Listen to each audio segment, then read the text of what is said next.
நான் பலவற்றை அறிய விரும்பினேன். ஆனால் சிலவற்றை அறியும் போதே நான் எல்லாவற்றையும் உணர்ந்து விட்டேன்.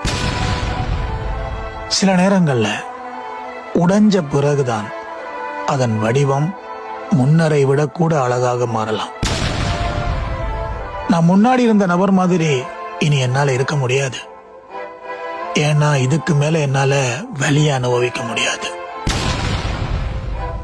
இது நிரந்தரமற்றதுன்னு நான் முன்னாடியே அறிஞ்சிருந்தாலும் அதை ஏற்றுக்கொள்ள எனக்கு நேரம் தேவைப்பட்டது.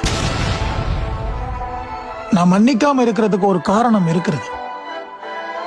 இன்னமும் அகப்படாம எவ்வளவோ இருக்குன்னு எனக்கு நல்லாவே தெரியும். சில அதிர்ஷ்டசாலிகள் காயப்படுத்திய பின்பும் அன்பை பெற்றுக் கொள்கிறார்கள். நான் எவ்வளவோ கொடுத்தும் எப்போதும் காயப்பட்டேன்.